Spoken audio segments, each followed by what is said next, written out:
Em nome do Pai que me criou, em nome do Filho que me resgatou e em nome do Espírito Santo que me santificou, divina vontade, reina na minha vontade. Continuando o livro Coroa da Santidade, página a partir da 80, A Vida de Luísa, a Própria.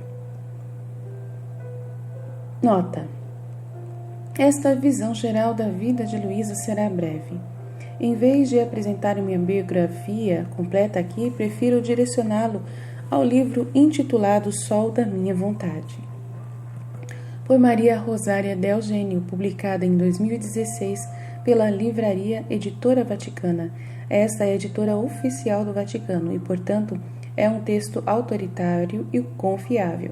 Em vez de apresentar notas de rodapé extensas neste capítulo, para cada detalhe, refiro-o novamente a essa biografia mais completa e a biografia escrita pelo padre Bussi, um padre capuchinho que em sua infância conheceu Luísa e cujo sacerdócio foi profetizado por ela. Sua biografia também é autorizada, pois contém um imprimatur e é fácil encontrar publicado online. Em 23 de abril de 1865, naquele ano, era segundo domingo da Páscoa, um dia que hoje conhecemos como Domingo da Divina Misericórdia. Luísa nasceu no mundo.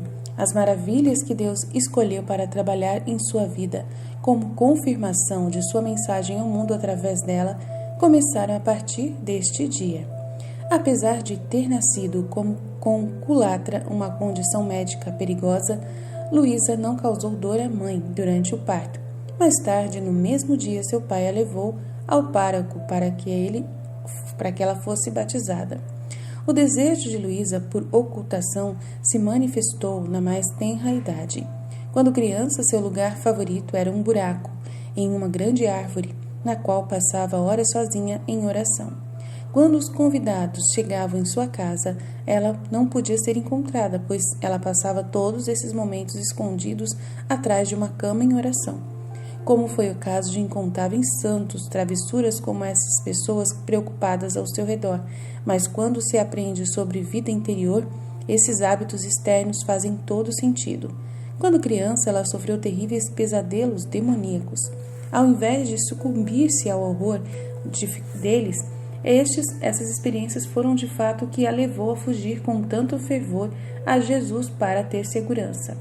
Essa total dependência de Cristo era sem dúvida o que a dispunha, mesmo antes de atingir a idade da razão, como um instrumento perfeito nas mãos de Deus. A partir desses detalhes, podemos ver por que Jesus escolheu Luísa, pois eles demonstram seu raciocínio ao dizer sobre como ele escolheu Luísa. Ele disse: percorri a terra repetidamente e vi todas as almas, uma a uma, para encontrar a mais humilde de todas. Aos 12 anos de idade, Luísa começou a ouvir Jesus falando com ela interiormente. Essas locuções chegaram a ela nos momentos mais preciosos de sua vida, os momentos após receber a Sagrada Eucaristia. Ela era instruída, corrigida e guiada. Após um ano dessas comunicações, Luísa experimentou um evento de mudança de vida que a convidou a se tornar uma alma vítima. Ela recebeu uma visão de Jesus abaixo de sua varanda carregando sua cruz em meio a grandes perseguições de uma multidão ao seu redor. Ele então parou, olhou para ela e disse: alma, ajuda-me. Não demorou muito para que sua vida mística progredisse exponencialmente. Ela logo foi incapaz de comer a comida comum e assim iniciou seu jejum eucarístico ao longo da vida. Embora de fato se entendesse por toda a sua vida, assumiu diferentes formas em diferentes pontos. Jesus foi treinando-a para viver exclusivamente da vontade divina, que juntamente com a Eucaristia constituiria seu pão e alimento diário. Somando-se a essa total dependência de Deus, outro fenômeno místico veio a definir seus dias. Ela era completamente rígida a cada manhã, incapaz de ser movida, mesmo por várias pessoas fortes. Não foi até que um padre veio a abençoá-la que ela finalmente foi capaz de se mudar. Esse fenômeno, obviamente sobrenatural, é único. Não conhecemos outro santo que estivesse sujeito a uma dependência tão radical da Igreja. Quem mais, em sua capacidade física de se mover, era totalmente dependente da bênção de um padre? Esse sacrifício sem precedentes na história diz a mentes discernentes que Deus, por sua vez, está trabalhando em alguma tarefa igualmente inigualável na história. Mas esse sacrifício trouxe muitos outros sacrifícios. Na biografia oficial de Luísa, sancionada pela Igreja, publicada pelo Vaticano, lembro sobre esse período da vida de Luísa e da condição dela. A família sofre por vê-la nessa condição e, piorando, tem dificuldade em procurar e encontrar um padre disposto a ir à casa para abençoar a menina.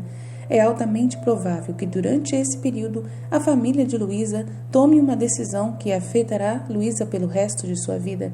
Aqui está novamente o testemunho de sua sobrinha Giuseppina, que traz as notícias à luz.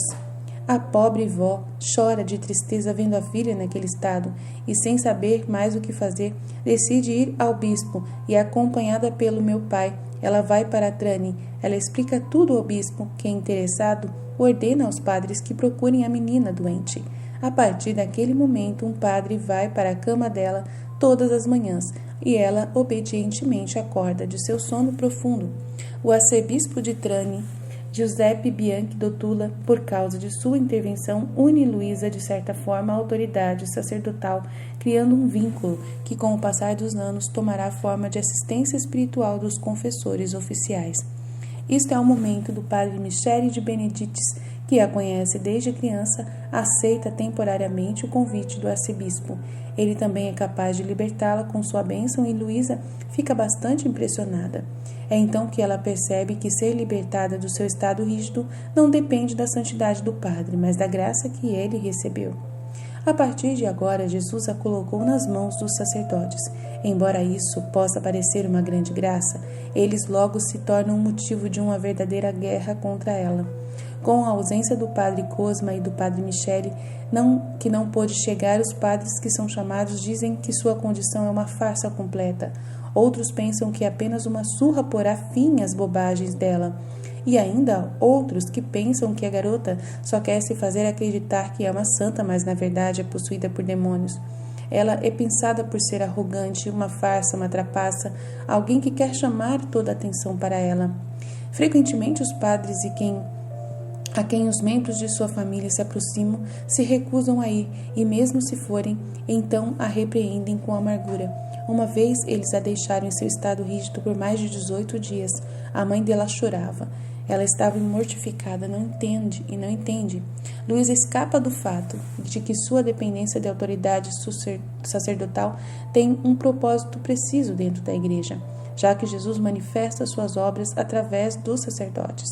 É assim que Luísa passa os próximos 3 ou 4 anos, sujeita a uma batalha contínua por parte dos padres. Há muito sofrimento físico, mas o sofrimento moral é tão ruim quando ela acorda. De fato, depois que um padre a abençoa e a traz de volta a um estado normal, em vez de confortá-la em sua palavra amável ou compaixão, ele a repreende dizendo que ela é caprichosa e desobediente. Depois de ler as revelações dadas à venerável Maria de Ágreda, na cidade mística de Deus, lembro-me de ler os detalhes dos primeiros anos de tratamento de Luísa prestados à própria Senhora, a Maria, nossa mãe. Depois que ela entrou no serviço do templo, como a Santíssima Virgem sofreu abusos horríveis por lá, Luísa também sofreu tratamento semelhante perto daqueles dela, que deveriam ter sido mais compassivos. Pois vemos na citação acima que até que se tornou completamente impossível ignorar que seu estado era de origem sobrenatural. Muitos sacerdotes inicialmente zombavam dela, procurando provar que estava apenas fazendo um golpe. Ela foi deixada sem piedade por 18 dias nesse estado de rigidez, incapaz de se mover, até que um padre finalmente a abençoou, libertando-a do cativeiro. De fato, as pessoas ao seu redor nesses primeiros anos frequentemente sofriam de uma cegueira espiritual, que foi apenas mais um sacrifício oferecido por Luísa para a vinda do reino. Mas mesmo esses sacrifícios foram apenas o começo, pois Luísa foi até privada da capacidade de comer.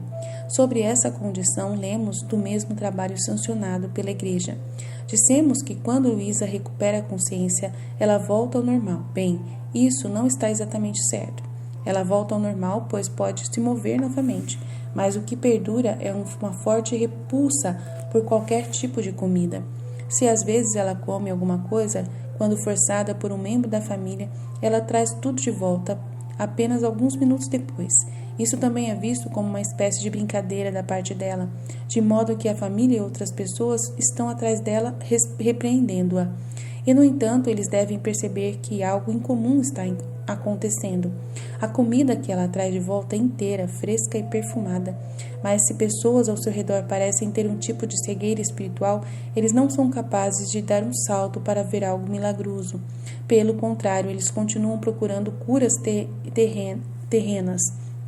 O padre, de fato, tem a ideia de fazê-la tomar quinino, que é usado para simular o apetite, para aumentar o apetite. Ao mesmo tempo, ele a obriga a comer toda vez que ela vomita. Então Luísa come, mas ela tem ataques contínuos de vômito.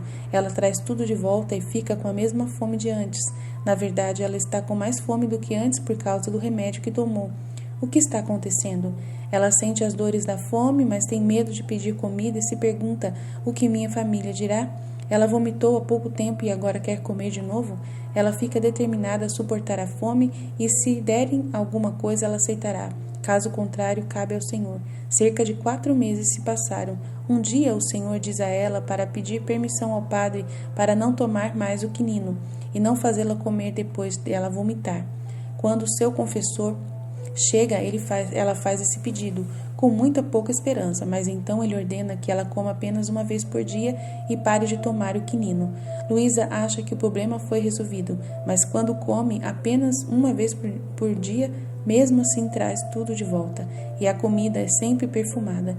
Mais uma vez o padre não entende, e ele diz a ela para aceitar essa mortificação também. Luísa também confessa a ele que o Senhor, às vezes, pede que ela peça permissão para não comer nada, mas o confessor não permite. No início, ela traz sua comida de volta a cada 3 ou 4 dias, mas depois de um tempo isso acontece toda vez que ela come. Caro leitor, considere bem o que acabou de aprender. Não o deixe entrar de um ouvido para o outro. O hábito com o qual todos temos muita experiência em nossa moderna cultura de sobrecarga de informação. Esses fatos sobre a vida de Luísa foram sempre conhecidos por alguém ansioso o suficiente para descobrir a verdade, pois sempre tivemos vários testemunhos oculares e documentação para verificação. Mas agora vemos que eles foram compartilhados conosco nas páginas de uma igreja oficial, biografia sancionada publicada pelo Vaticano. E seria errado duvidar desses fatos. Você aprendeu isso? Essa humilde mulher italiana, Luísa Picarreta, experimentou fenômenos místicos e sofreu sacrifícios de tal magnitude que não são rivalizados em ninguém durante esses 2000 anos de história da Igreja. Você continuará em breve a aprender que esses fenômenos existiram por uma razão, porque a alma que os experimenta também será encarregada de revelações. Essas revelações pedem nossa resposta e são de tal magnitude que pessoas assim também não foram vistas em nenhum lugar da história. Isso muda tudo. Não devemos esquecer isso, simplesmente não há como voltar atrás. Também devemos observar que estes místicos fenômenos e sacrifícios, apesar de verdadeiramente extraordinários, foram cuidadosamente escolhidos por Deus para preservar a pequenez e a humildade de Luísa. De fato, ao entrar no quarto dela, não se poderia imaginar que ele acabara de tropeçar na figura principal da Terra, no ponto de virada da história, como de fato Luísa é. Em vez disso, as impressões que receberíamos seriam, sem dúvida, como vemos descrito na biografia sancionada pela Igreja.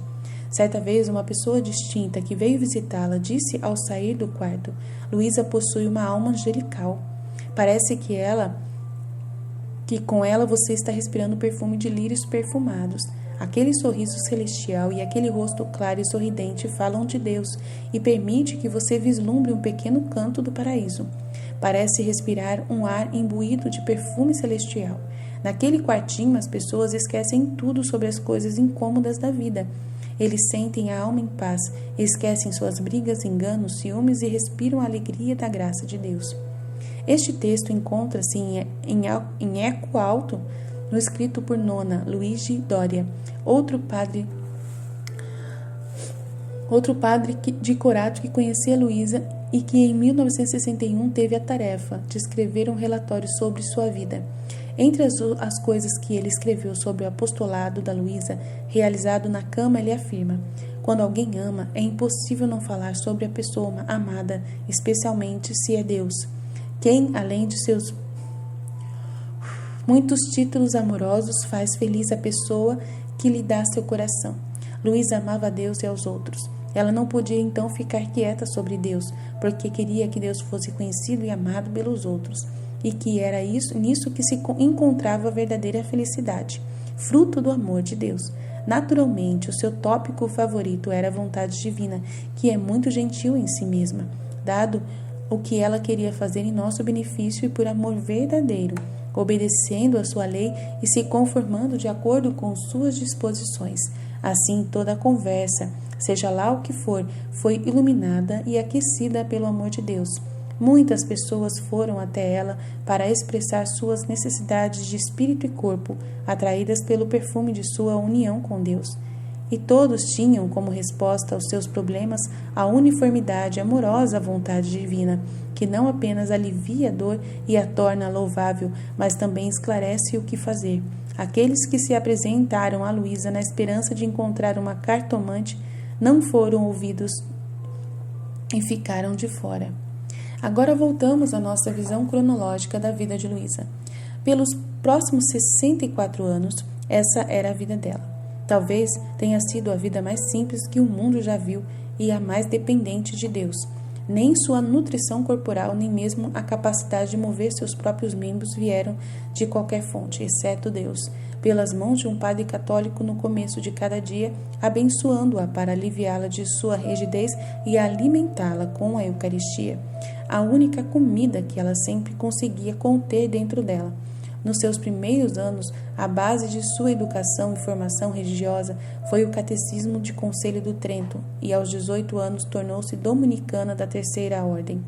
Tomando o nome de Irmã Madalena, no ano seguinte, seu arcebispo Giuseppe Dottula nomeou formalmente Padre Michael de Benedictis como seu confessor, e ela era visitada diariamente por ele. Assim começou outro fator definidor de todos os seus dias restantes: obediência completa à Igreja, através de seus diretores sacerdotes, dos quais ela tinha muitos, todos nomeados formalmente por seus bispos, com cada diretor totalmente convencido da validade de sua mística e seus fenômenos. Nesse ponto, vale a pena mencionar o que nunca fez parte de sua vida até seus últimos dias: a doença. Sua única doença real foi o ataque de pneumonia que matou sua vida no final, e ela nem estava aflita com escaras, apesar de estar perpetuamente acamada. Somente esse estado é nada menos que milagroso. Como qualquer pessoa acostumada a cuidar de pacientes acamados, no ano de 1898, ela recebe um novo confessor, Padre Genaro de Genaro, e ele serviu como nessa capacidade pelos próximos 24 anos. No entanto, apenas um ano depois desse ministério, ele ordenou que Luísa, sob santa obediência, escrevesse suas revelações. Sua humildade era tão grande que isso era uma penitência enorme para ela, mas sua obediência sempre foi perfeita, e ela escreveu. Depois do Padre Genaro veio o Padre P. de Benedictis, e depois disso Hannibal Maria de França.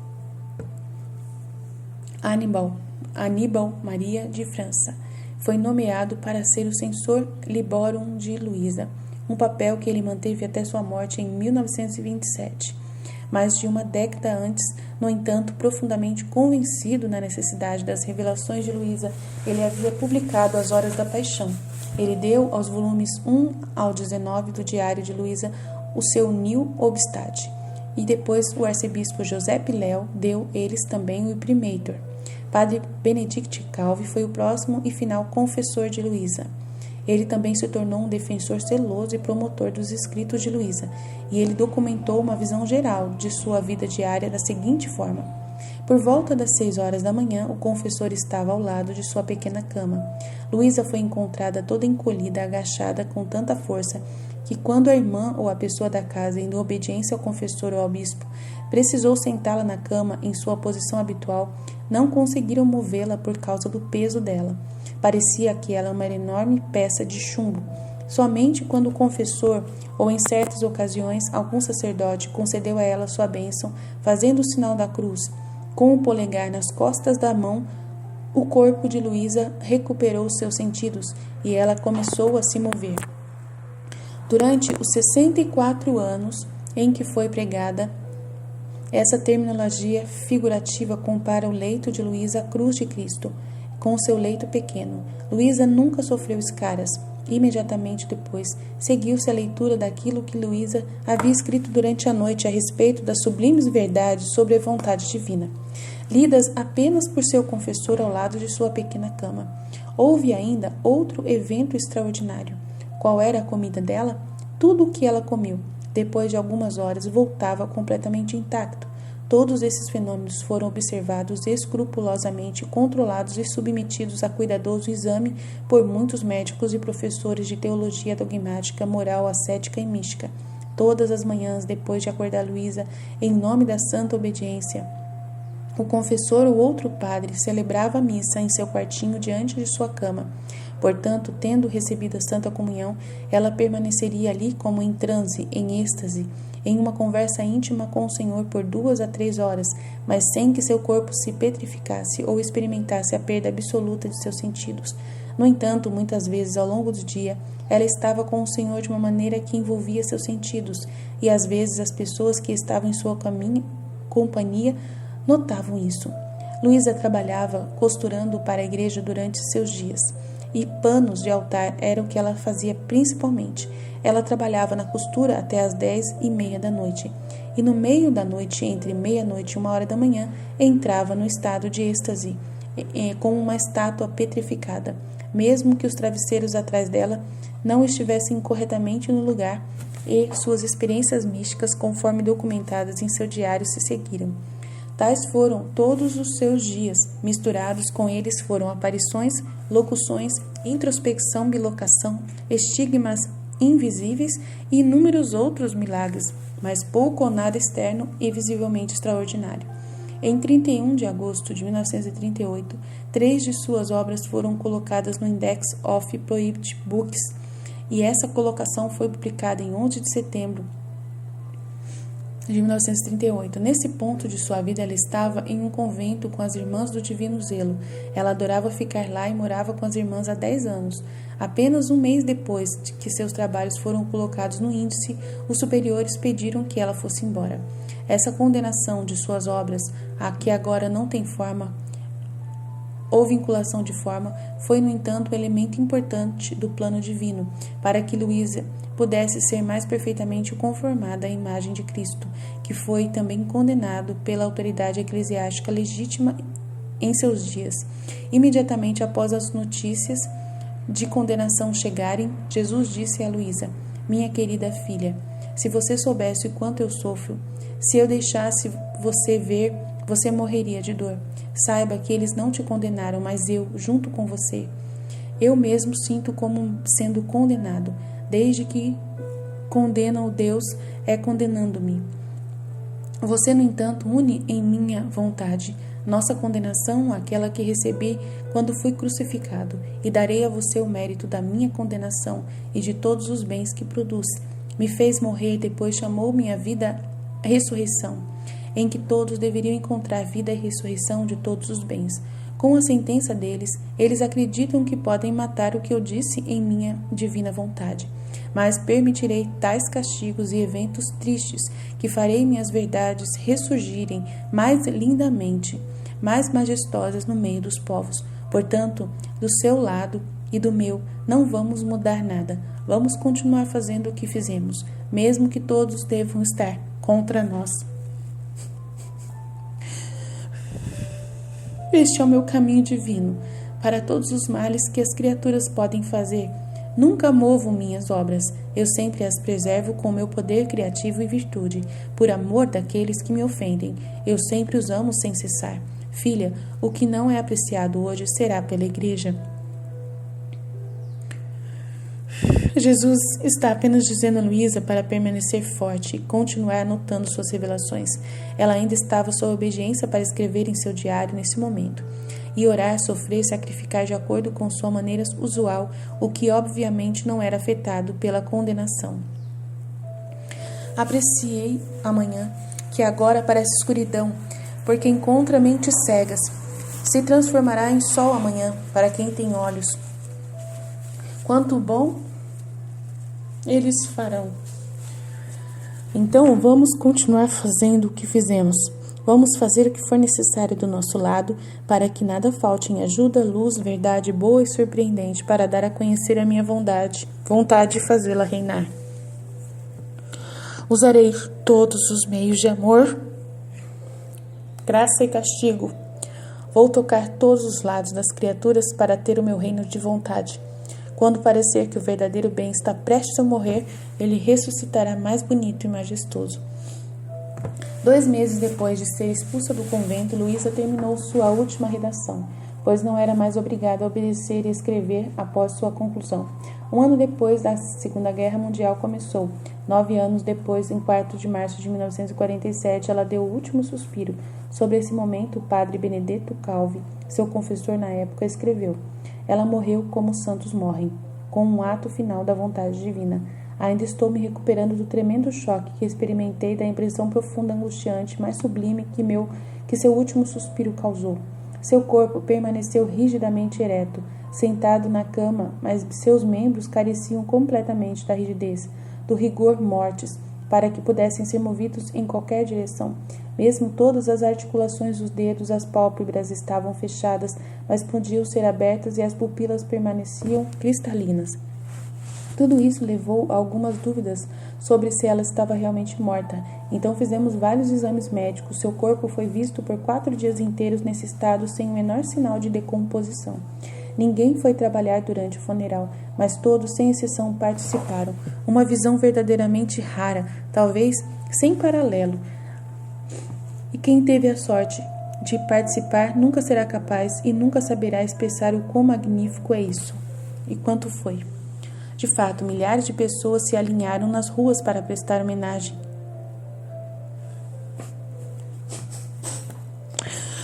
A Santa de Corato. Jesus disse a Luísa: Deus, minha filha, é minha absoluta vontade divina que esses escritos sobre minha vontade sejam divulgados. Apesar dos muitos incidentes que puderam acontecer, a minha vontade superará todos eles. Embora possa levar anos e anos, a minha vontade absoluta sabe como dispor de tudo para alcançar seu objetivo. O tempo em que esses escritos serão divulgados é relativo e depende da disposição das almas que desejam receber um bem tão grande, bem como do esforço daqueles que devem aplicar-se para serem seus trompetistas. Eu sou uma trompetista de Deus, oferecendo o sacrifício de anunciar na nova era da paz o novo sol que dissipará as nuvens de todos os males.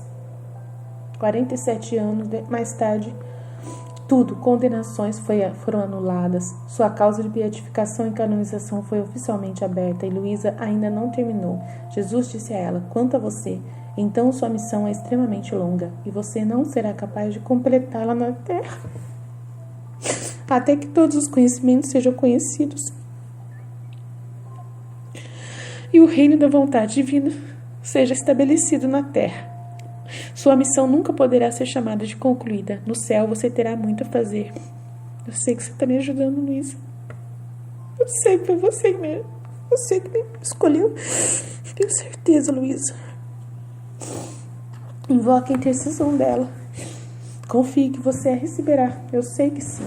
E não fiquei desapontado. Ai, maravilhoso.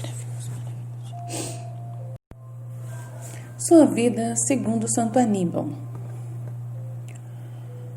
O próprio São Aníbal, como mencionado, foi talvez o promotor mais dedicado das revelações de Luísa.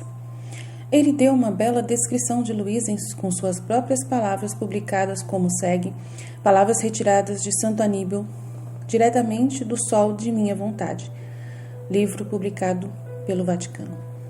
A piedosa autora das Horas da Paixão nunca, por qualquer motivo no mundo, teria escrito suas comunicações íntimas e prolongadas com seu reverenciado Jesus comunicações que continuam desde sua mais tenra idade até hoje e continuam até, quem sabe, quando se o próprio Senhor não a obrigar repetidamente a fazê-lo, tanto pessoalmente quanto mediante a santa obediência de seus diretores, a quem ela sempre se rende com enorme pressão sobre si mesma, e também com grande força e generosidade, porque seu conceito de santa obediência a faria se recusar a entrar no paraíso. A Virgem mais pura, totalmente de Deus, que emerge como uma predileção singular do Divino Redentor, nosso Senhor Jesus Cristo, que século após século aumenta cada vez mais as maravilhas do seu amor. Parece que ele queria formar esta Virgem, a quem chama de a menor que encontrou na terra e desprovida de qualquer educação, em um instrumento de uma missão tão sublime, isto é, o triunfo da vontade divina. Ela recebe de nosso próprio Senhor uma crucificação recorrente, depois de tudo o que mencionamos sobre sua longa e contínua permanência enraizada na cama como vítima por anos e anos, experimentando muitos sofrimentos espirituais e físicos. Pode parecer que a visão dessa Virgem desconhecida seria angustiante, como ver alguém de costas, com todos os sinais de dor sofrida no passado e dos sofrimentos atuais e coisas do gênero. E, no entanto, há algo admirável aqui.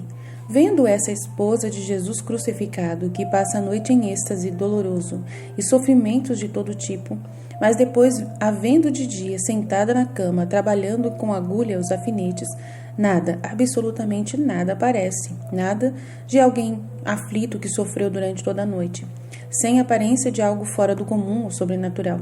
Pelo contrário, ela se parece inteiramente como alguém saudável, feliz e jovial. Ela fala, conversa, ri quando apropriado, mas recebe poucos amigos. Às vezes, alguém com um coração perturbado confia nela e pede orações. Ela os ouve com bondade, conforta, mas nunca chega a agir como profetiza, nunca uma palavra que possa sugerir revelações. O grande conforto que ela oferece é sempre uma coisa, sempre a mesma coisa, a vontade divina. Embora ela não possua nenhum conhecimento feito pelo homem, é abundantemente dotada de uma sabedoria totalmente celestial, a ciência dos santos. Sua maneira de falar ilumina e consola. Por natureza, não lhe falta inteligência. Ela estudou até a primeira série quando era pequena. Seus escritos estão cheios de erros, embora ela não esteja sem ter os termos apropriados, em conformidade com as revelações que parecem instiladas por nosso Senhor. Teologia profunda demais para o ser humano. Origem. Começo esta sessão citando as palavras do grande padre João Aritelo, falando de almas que receberam revelações particulares. Quem não ficaria admirado ao ver a maravilha das luzes e a sublimidade dos conceitos nas almas enriquecidas pelo Espírito Divino? Quem não se surpreenderia com a nobreza da linguagem que empregam espontaneamente sempre que expressam as palavras ditas por Deus ou pela Virgem, enquanto as coisas ditas por conta própria são cheias de simplicidade e sinceridade? De onde vem essa grandiosidade de ideias e a elegância e pureza do estilo nas almas, sem toda a cultura humana? Que poder de sugestão poderia infundir neles de uma só vez a notável ciência que nunca estudaram e os sublimes conceitos que não aprenderam com nenhuma outra pessoa? Isso é positivo. Fato contra o qual todos os seres humanos, em suas explicações são destruídos, por mais que possam recorrer a sugestões, contágios, telepatias ou qualquer tipo de influência que não é sobrenatural. Tendo sido estabelecida a autoridade e a experiência de Aritelo em um capítulo anterior, podemos ver que neste pequeno parágrafo ele é capaz de mostrar implicitamente uma razão pela qual as revelações de Luísa devem ser verdadeiras, pela grandiosidade, a elegância e a pureza das palavras de Jesus nelas. Não poderia ter vindo dela, da própria Luísa, pois devemos lembrar as circunstâncias de Luísa, uma mulher leiga, sem instrução e que estava de cama durante toda a sua vida adulta. Agora, alguém pode se esforçar para fugir da clara conclusão que essas circunstâncias apontam, insistindo que ela aprendeu verdades profundas da vida espiritual em suas muitas visitas aos seus sacerdotes diretores espirituais. Mas essa evasão falha imediatamente quando se considera que o surpreendente grau de perfeição espiritual e teológica em suas transcrições das palavras de Jesus para ela é evidente no primeiro volume que ela escreveu no início de seus conhecidos com os sacerdotes. Mais importante, não temos motivo para acreditar que esses padres estavam lhe dando uma teológica instrução. Não é nisso que consiste a direção espiritual. De fato, isso seria bastante estranho, pois essa não era a missão deles. Eles foram enviados para abençoá-la e, portanto, libertá-la de sua rigidez, para celebrar a missa em seu quarto e dar-lhe a comunhão todos os dias, e para serem seus confessores e diretores espirituais. Devemos observar, no entanto, que a inclusão desta seção é bastante supérflua. É preciso apenas abrir para qualquer página dos escritos de Luísa para ver imediatamente uma profundidade de significado que não poderia ser de origem humana. No entanto, pode ser útil compartilhar apenas alguns trechos que encontrei na minha própria leitura dos volumes de Luísa, que revelam uma teologia profunda demais para um católico leigo sem instrução. A vontade restrita pelo bem. Embora este continue sendo tópico contestado, os melhores filósofos ensinam com razão que a vontade, como faculdade da alma direcionada ao bem, ela é própria e restringida para esse fim ao qual encontra sua natureza afixada. Isso é tão verdadeiro que a vontade nem sequer é ontologicamente capaz de querer o mal. Isto é, pode querer um mal porque é como um mal, mas apenas por causa da busca ao bem ligado a esse mal. De fato, nada pode consistir inteiramente no mal absoluto, na medida em que o mal é a privação de uma devida perfeição. Agora, não entenda mal, isso significa que não há mal ou que o mal é apenas aparente. Significa simplesmente que todos os atos maus consistem em desejar um bem menor em contradição a outro bem maior. Como, por exemplo, um assassino psicopata que mata pelo prazer dele está desejando o bem do prazer em contradição ao bem maior da dignidade da vida humana. Mas isso também é uma questão filosófica e teológica bastante técnica. Não é com razão abordado em nada além de tratamentos avançados de assuntos relacionados, apesar de sua natureza avançada, está claramente contida nas palavras de Jesus a Luísa, pois o vemos dizer: Minha filha, eu sou amor, e fiz todas as criaturas amarem. Seus nervos, ossos, carne são tecidos com amor.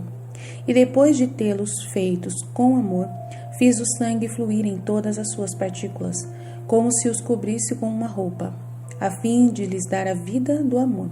Portanto, a criatura nada mais é do que um complexo de amor, e ela não se move senão por amor. No máximo pode haver variedades de amor, mas é sempre por amor que ela se move. Por haver amor divino, amor a si mesmo, amor às criaturas, amor mau, mas sempre amor. Nem pode fazer o contrário, porque sua vida é amor, criado pelo amor eterno e, portanto, levado ao amor por uma força irresistível. Então, afinal, mesmo no mal, no pecado, deve haver um amor que levou a criatura a fazer esse mal. Jesus e fé. Jesus não tinha absolutamente nenhuma fé e nenhuma esperança. Pode-se escandalizar-se ao ler essa declaração, mas é perfeitamente ortodoxa e de acordo com os ensinamentos da Igreja, pois a fé requer a ausência de visão. E Jesus, sendo Deus, vê tudo, mesmo em sua natureza humana. Ele serve verdades divinas tão claramente que a fé não é possível. Esperança também não requer possuir aquilo que se espera, mas Jesus, sem nada que uma alma no céu tenha, sempre teve a visão beatífica desde o primeiro momento de sua concepção. Portanto, ele não podia também ter esperança. Esses ensinamentos não são exatamente o Catecismo 101, na verdade. Quase nunca são abordados, exceto nos cursos avançados de pós-graduação em Cristologia, aos quais Luísa não teve acesso. Portanto, não surpreende saber que um dia Luísa orou a Jesus para tornar sua fé própria, inocente. E por mais compreensível que fosse essa oração, Jesus não hesitou em corrigi-la, como vemos na seguinte passagem. Eu estava orando de acordo com o meu modo usual para fazer para fazer o que pudesse, como se estivesse fazendo com Nosso Senhor e suas próprias intenções. Então eu estava recitando o credo, e sem me dar conta estava dizendo que pretendia ter a fé de Jesus Cristo para reparar tantas crenças e impetrar o dom da fé para todos. Naquele momento ele se mudou para o meu interior e me disse: "Você está errada, eu não tinha fé nem esperança." Só nós que temos fé e esperança. Você está errado, eu não tinha fé nem esperança e nem podia tê-las, porque eu era o próprio Deus. Eu era apenas amor. Aqui novamente vemos uma advertência de Jesus de que, com todas as outras considerações à parte, é altamente improvável que tenha vindo da imaginação de uma mulher leiga sem instrução. Então, vamos parar por aqui e a gente continua depois o resto. É muita coisa maravilhosa. Esse livro é preciosíssimo, né? Graças a Deus. Deus nos mandou para a gente poder, né, nos instruir cada vez mais, ser orientados. E a gente vai, né, seguir em frente, em nome de Jesus. Em nome do Pai, do Filho e do Espírito Santo. Amém. Jesus, eu confio em vós. Fiat, fiat, fiat.